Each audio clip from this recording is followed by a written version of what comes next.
Welcome to our podcast. This is Friends on Fire. I'm Mike. I'm a lifelong devotee of financial independence. I even wrote a book about it. And I'm Maggie, a newer convert, but just as passionate, especially on the intersection of minimalism and financial independence. We're one and the same. We are two like-minded friends who believe that talking about money with your friends and family opens the door to financial well-being. The Friends on Fire podcast is about dispelling myths, building financial acumen, and sharing your financial independence journey with the people you care about. This is Friends on Fire. Hey, Mike. Hey, Maggie. How's it going? Going pretty well. How are you? I'm good. You have your new llama mug? You like my mug? It is. What does it say on the inside? That was funny. It says no drama. Llama, no drama. No drama. Okay. What happened to the Friends on Fire mug that Britta and I made for you? You know, the fire sort of turned sideways. I think Like all the letters fell off? Not all of them, but it started kind of going sideways. I need to take it to the repair shop, which I think is your house. So I picked up that decaf coffee for you. Let's swap. We should do a coffee we will exchange. fix the mug. Because you just need to like reheat it and put it back on. Oh, you can reuse the letters. That's nice. I maybe could just like blow dry it, right? Anyways, people don't want to hear about our Friends on Fire mug. Let the professionals fix it for you. But speaking of Friends on Fire, since, you know, that's us, our topic today is actually why friends don't talk about money, why they should talk about money more, and some ideas for opening up that conversation. And I'm really excited to have this conversation today, Mike. Are you? I am. I feel like I'm wondering why it took us over 100 episodes to get to this point, though. That's so funny. Good point, because this is spot on of the spirit of what our podcast is all about, right? Like we've talked about this before, but just since it's on topic today, we started this podcast because the two of us started realizing, I'll be honest, me in particular more than you, because I gained more from you than you gained from me, I think. But financially speaking, I think you gained a lot of other things from me. Yeah, don't sell yourself short, Maggie. Thanks. I experienced great benefits when you and I started having very open, honest, and transparent conversations about money. And it all started at work when we kind of, became friends at work. And I, was asking you what to invest my 401k in and all these random questions, like you were my financial planner. But I really just little things of like you sharing, what your monthly expenses are and what your annual cost of living is. And then me having a benchmark and comparison, like, and me saying, well, how much are you spending on your cell phone? How much are you saw our bills, because we did some tracking, and then you and I would review it together to have a fun conversation. For me, it's fun. We'll talk about how, like, for everyone that's not fun, but I realized so many benefits from that. And it opened up my eyes to some things. It made me realize some things we're doing very well. It made me realize some opportunity areas, and it strengthened our friendship. It's how we became friends, right? It was something to talk about that was meaningful to both of us and that we both kind of nerded out on. And that's why it's funny that you say, how did it take us, over 100 episodes to get to this? Because perhaps this should have been one of our early ones.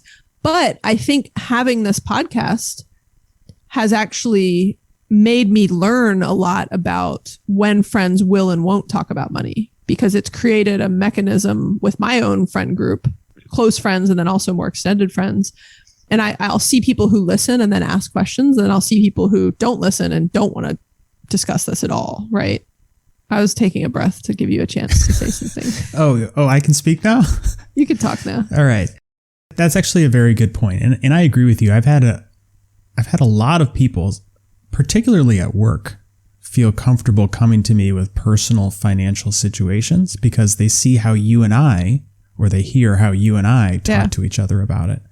And I think one of the interesting things is it's not just about learning tips and tricks or how to invest or if you're spending too much on certain items. It's getting to know somebody's true priorities in life, because, people can give the impression that things are important to them or tell you that certain areas are a priority. But until you really see what they are spending money on, you don't understand what those things are. And they might tell you something and spend money on the exact opposite. And it might not occur to them that what they're telling you isn't the truth because they believe it to be so.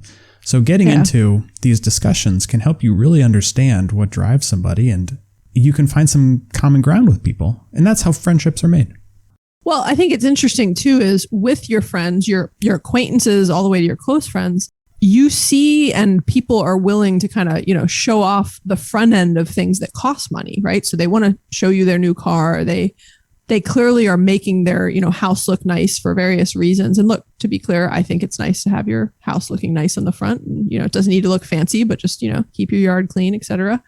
But why do I always have to share context like that? Where is this point going, Maggie? I don't know.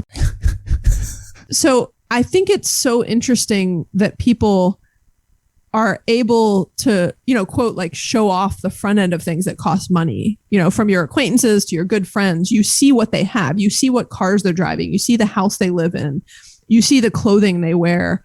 But we're not willing to talk about the thing that funds all of that, and whether that stuff's being put on credit cards or whether you can actually afford it. And I just think it's so interesting. And again, it's not our business. It's not anyone's business what's going on with your friend's finances. But if we're all trying to improve our finances and thus improve our lives and improve, financial freedom, which we've talked about a lot, and get to a better place from a happiness standpoint, there's value in talking about this stuff. So why don't we jump in, Mike, to why we think friends don't talk about money? Because I think you got to dig into the why before you start to solve. But you got to understand the problem before you start to solve for it. I think the first thing is that it's how many people were raised. And I don't know the exact cultural root of it in the US in particular, but talking about money is typically considered rude in many households. And so if this is how you grew up and your parents would kind of shush you if you asked them about money, then of course that would carry on later in your life. And so people shouldn't feel bad about this. This is something that's been ingrained in them for decades. I think that is one of the number one reasons, is that we are raised this way. And it's funny because you're raised being told. I remember things like, if a kid even is asking like some other adult, like how much something costs, and they'd be like, oh no, that's rude. Don't ask somebody that. And that's one level of it, which I kind of get. But the idea that like you couldn't even talk about it within your own household, right? You couldn't ask your parent. Your parents were not openly talking about money with you, and you would not openly, ask them about something financial related of like, can we afford this or different things. And so, it is just the way we were raised. What I think is interesting though, is that that's changing. So there was an interesting, generationally that's changing. There's an interesting report in an article that one of our number one super fans that we both work with, Mike, actually forwarded me this article. So thank you very much. And it had a couple of different quotes in it, but it was talking about a March report from fintech company Klarna found that 50% of millennials believe that it's important to be open about finances, compared to 41% of older generations. And their point was younger adults, and this is a quote from the article, young adults are finding transparency freeing as it helps them to deal with feelings that they're falling behind their peers financially, and it provides them education on budgeting, borrowing, and saving. And it was basically just saying this younger generation in this article talking about millennials is being more open about money. And so I do think this is culturally changing. But, I think when we were growing up, Mike, it was still, and then even just, with my grandparents, and I think the further back you go, the like less appropriate it was to talk openly about money. Mm-hmm. Okay. What's another reason? Another powerful reason why people don't share this is that they feel self-conscious or judged or perhaps even shameful. And I think the root of this is that we tie financial success and the accumulation of wealth to personal value and success. And so if you believe you are not earning as much money as someone else, one of your friends, you are kind of meant to believe that you are less successful, less important, less valuable to society. And so that is a powerful reason why people don't want to open up and share, unless they believe that they are the highest earning person in their peer group, in which case they might not even want to share because they don't want to make other people feel uncomfortable. Yeah. But this whole idea that how much you make equals how good of a person you are is nonsense, first of all. But I think the real primary driver behind why people don't share. Yeah, I think you're spot on. And I think you're right that whether you're the one making the least amount of money in your friend group or the most amount of money, it can feel awkward to talk about that because you don't want to make someone else feel self-conscious or judged or bad about their financial situation. But, people, it's like, they might be embarrassed that they're in credit card debt and not want to share that. Right. Mm-hmm. And again, it could be that they have more money than other people too. And so they don't want to brag about that or advertise it. But we'll get into this. There are ways on both ends to have these conversations and, be very thoughtful about other people's feelings and situations and realities. But I also think this is something that, we've got to get past, right? To improve your own finances, you've got to be vulnerable, right? And you've got to be, willing to share and willing to talk to other people. And you can choose who you're willing to share with and who, obviously, that's your personal decision, and be thoughtful about that with people you trust. I think another reason, Mike, is that people just don't know where to begin, right? So they don't even know how to start the conversation. But then even if they were to have a conversation with someone, they just don't know where to start. And I think that's something we'll help you with in this episode. So we'll get into some ideas and thought starters on kind of where to start and how to have these conversations. But I think that's a big reason people don't talk about money too, is they don't know how to, or they just don't know what to begin with. Yeah, they don't know the starting questions to even ask someone. I was telling my husband about this episode on a walk the other day, and I was asking him why he thinks people don't talk about money. And he actually threw out this next one. He was saying he thinks it's because he's like, it's not a fun topic to everybody. Like, you and I nerd out. I genuinely love talking about this. When one of my friends asked me a financial question, I'm like, you light up. Yeah. I remember when we first met, when we were back in the office, Mike, and I would text you and be like, hey, I have a question. You would always be like, is it a personal finance question or a work question? And if it was a personal finance question, you would be in my office faster than if it was a work question, because you were like, you wanted to talk about that. Right. I might not even show up in your office if it was a work question. I know, you'd kind of avoid me if it was a work question. So, but it is true. Not everyone enjoys talking about money. And that was kind of his point. He was like, to some people, this is a super stressful topic. And again, back to the kind of feelings of self-conscious, they might feel really behind on where they are. And so it's not a conversation they want to have. It's not something they're looking forward to. And it was funny because he had to tell me that, because I was like, that one wasn't top of mind to me, because to me, it is a fun conversation, clearly, since we talk about this on a podcast every week. And I guess the last one would be, financial views can be different by culture. There might be some political differences. There could be some drivers from your religious upbringing. So there are all kinds of reasons why different people are going to have an aversion to talking about money.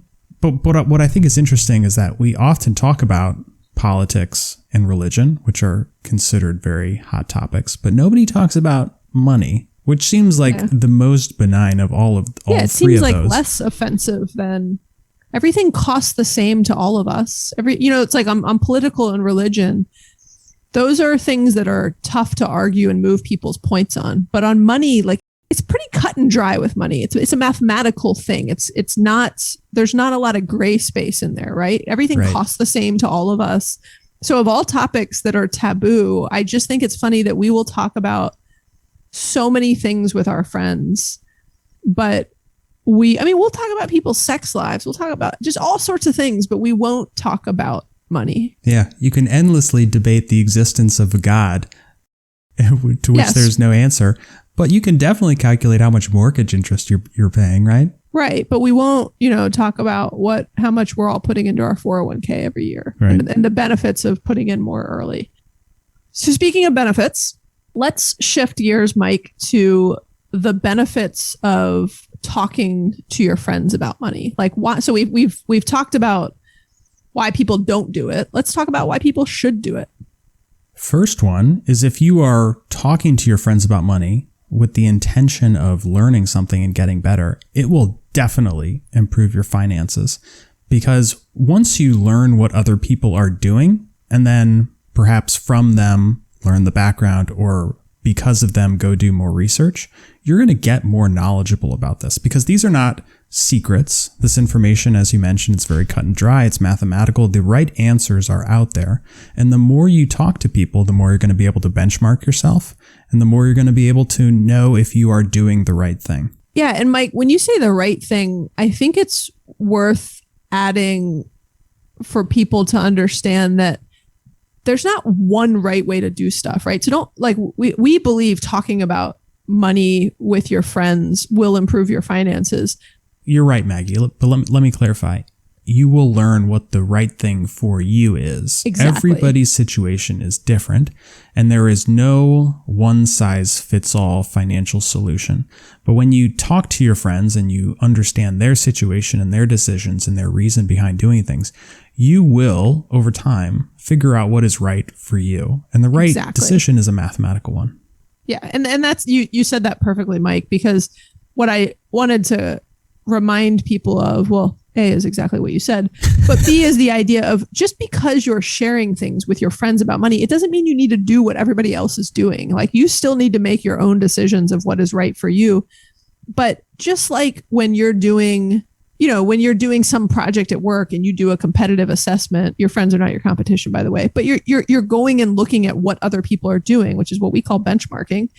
And if you don't have anything to benchmark to, you don't know if what you're doing is high, low. You don't know. I use that example with, like, when I once had a conversation with friends about car insurance.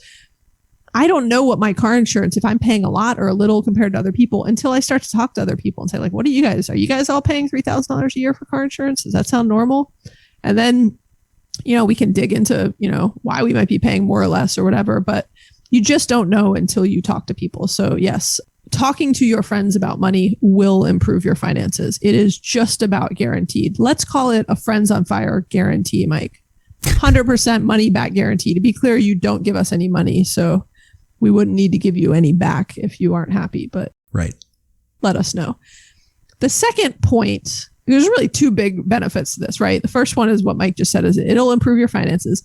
The second one is it will improve your friendship if done right, which we'll talk about in a little while. Yeah. If done wrong, it could hurt your friendship. So be careful.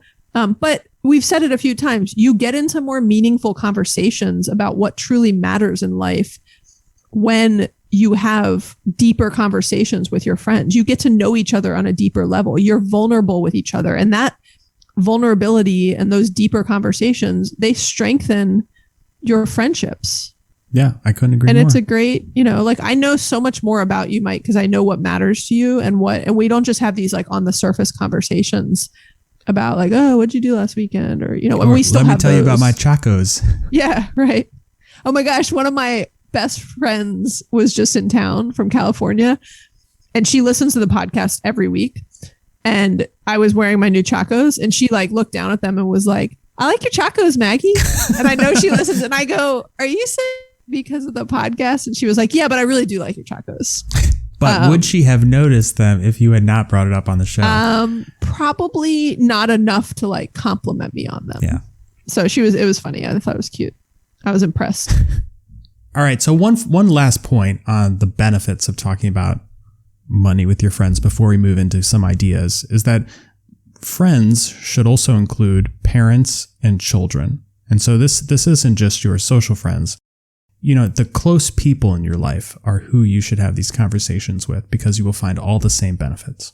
Yeah, I think that's a great point. And we probably said this before, but I really want to do a future podcast on talking to your parents about money and things for like your aging parents and different kind of financial advice and things for them to think about. Should we get my dad back on? Oh, we should. Be a good idea. For everything we're talking about today, it all applies to your parents also. And I think it's interesting how many people are afraid to talk to their own parents about money, especially when whatever's going on with their parents is likely going, good or bad, is likely going to become their financial situation if and when they get sick or something happens to them. Yeah. Rich and Regular we'll put a link in the show notes, but Rich and Regular do a really good job on one of their YouTube series, and then also on their new podcast of talking about how to talk to your parents about money and some interesting kind of stories and advice there. All right, so let's jump into some ideas for how people can get into these conversations. So we've spent a long time talking about all the benefits of it. Let's give some practical advice, Maggie. Okay, so my first piece of advice is to start small, right? So you don't go into a conversation and ask your friends how much money they make. By the way, I don't really ever recommend you ask any of your friends how much money you make. That's not what we mean by saying talk about money. But start small. So share a recent challenge that you may have had or something you were struggling with, like my car insurance example. I remember years ago going to my friends and saying, hey, whatever, just on a text string being like, I'm re-shopping on my car insurance. I feel like it's really expensive. Like, what are you guys all paying for, what type of cars? Like, start with something that's kind of benign and not offensive, or not too, that's not, hey, what percentage is everyone putting into their 401k, which might feel a little bit more personal. And you got to get small, warm people up and let them all see that there was value. I think everybody, when I started that car insurance thread years ago, everybody was like, oh, that's interesting. Like, a few other people noticed that they were paying a little bit more and that so-and-so was getting a really good rate with this company. And people were kind of sharing different other tips about insurance. And so I think the summary there is start small. Don't feel like you need to, have an in-depth financial review with your friends. Just start talking about small topics and then build your way up from there.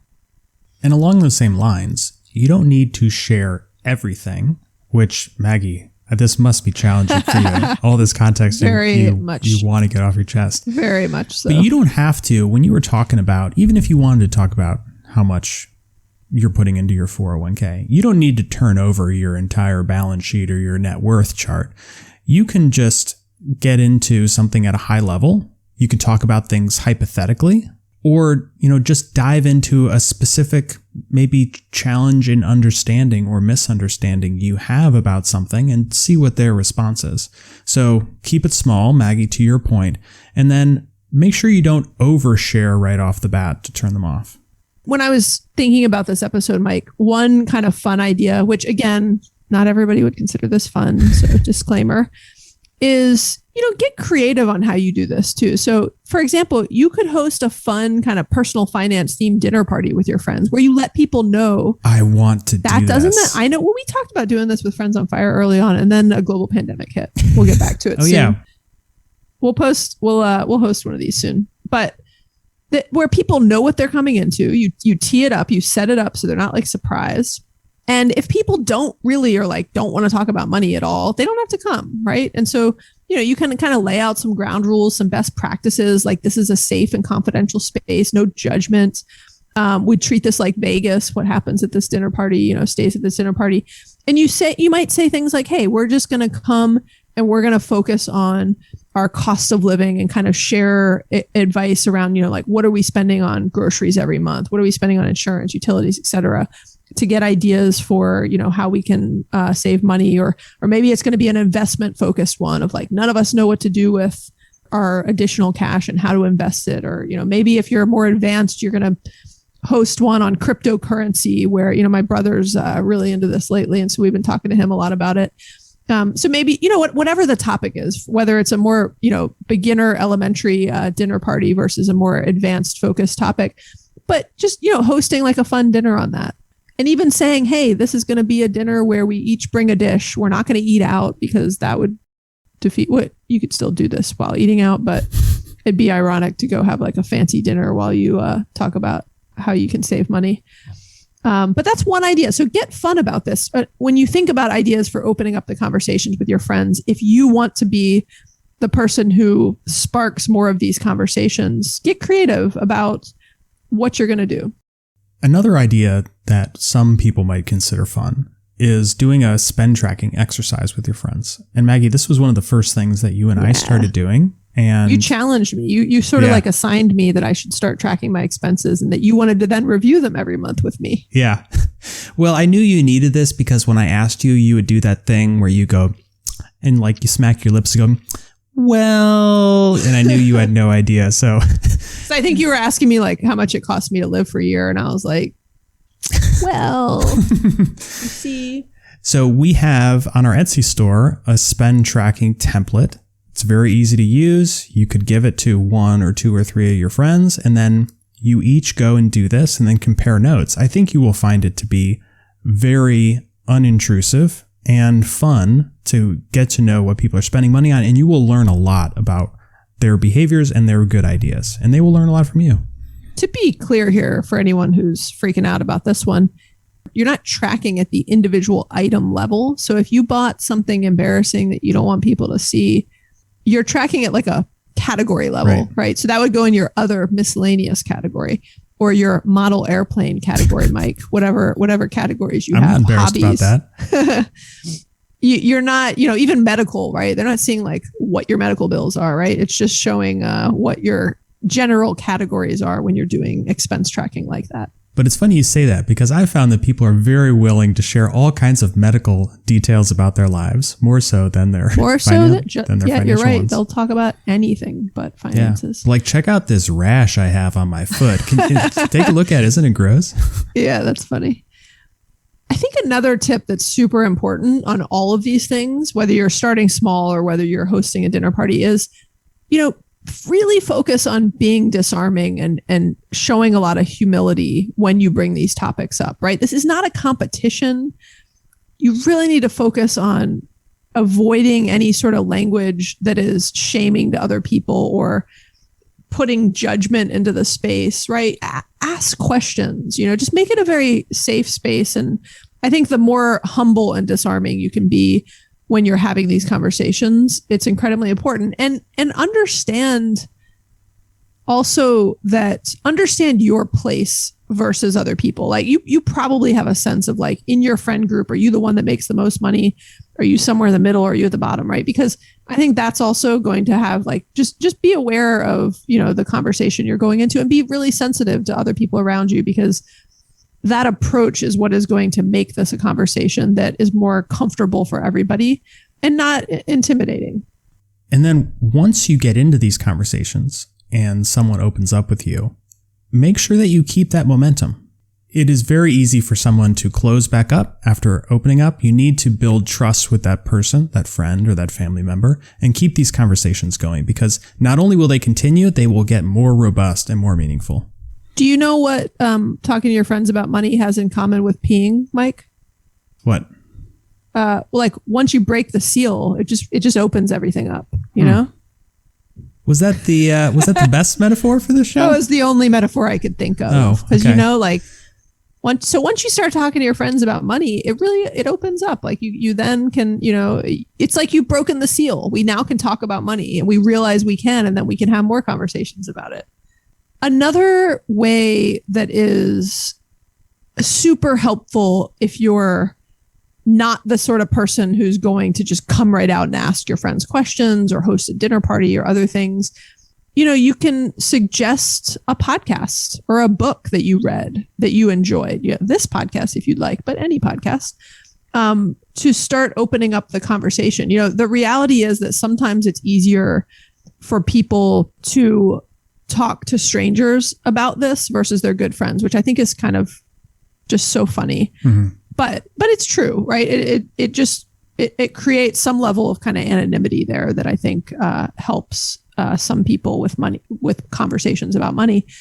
But suggest a book that you've read, suggest a podcast you listen to, and say like, hey, I really want you to listen to this, and then I would love your thoughts on it because it's something I'm thinking a lot about right now, right? And so you could use that as a discussion starter to kind of, open things up and let them hear certain things from other people, and then say, hey, I really love to like talk to you about this the next time we go for a walk or the next time we hang out. Be like, hey, did you listen to that podcast? Because I'm super curious about this myself and I'd love your thoughts on it. Yeah, that's a great idea.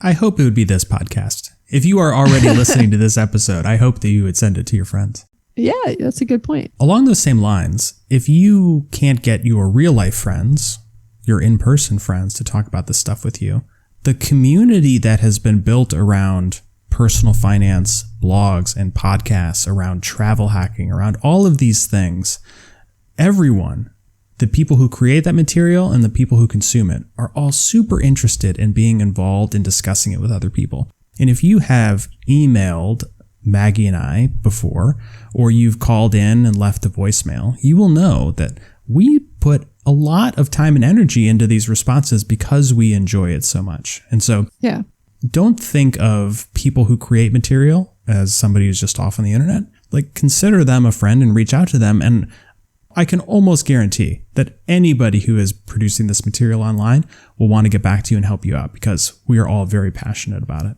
Yeah, Mike, if I were to sum up all the conversations I've had with real life friends about money versus all the conversations I've had with, and I don't say real life friends, in-person friends that I've known my whole life about money versus all the conversations I've had with people on Instagram that I've never even met in person, but that are also, in this personal finance or financial freedom space.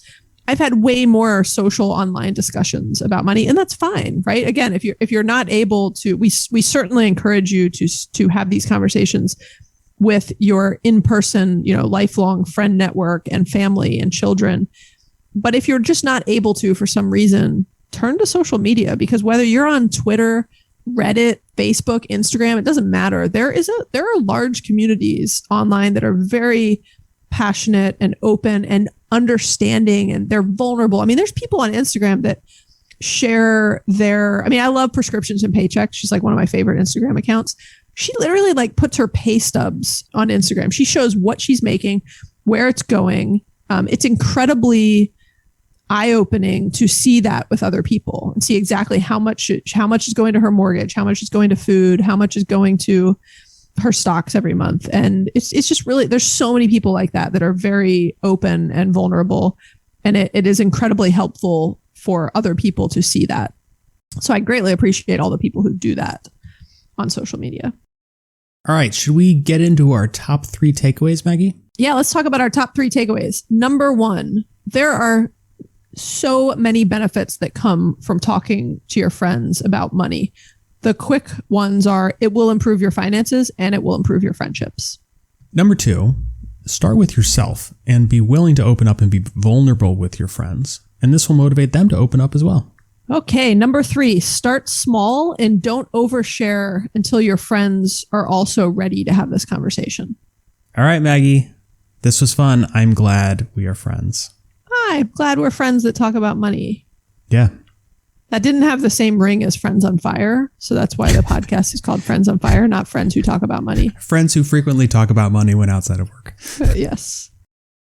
All right. Thanks everybody for listening. If you've been challenged or inspired by what you've heard, please rate and review the show. You can also subscribe to make sure you never miss an episode. If you have any thoughts or questions, we would love to hear from you, and you can leave us a voicemail or text us at 404-981-3370 or hit us up on Instagram.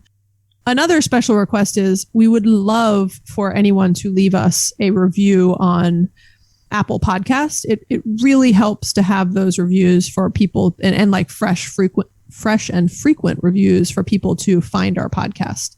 So if you have a minute and you want to do a good deed for your 2 best friends, Mike and Maggie, who like to talk about money with you, please do that for us. And we would greatly appreciate it. And we'll send you a sticker. DM us on Instagram. We'll send you a sticker or leave us a voicemail. We're always happy to send people our regular Friends on Fire stickers or our hologram stickers. Okay, Mike, I'm glad these 2 friends can talk about money. And I hope this encourages all of you to have more conversations about money with your friends. Thanks, Maggie. Thanks, Mike. Bye. Bye.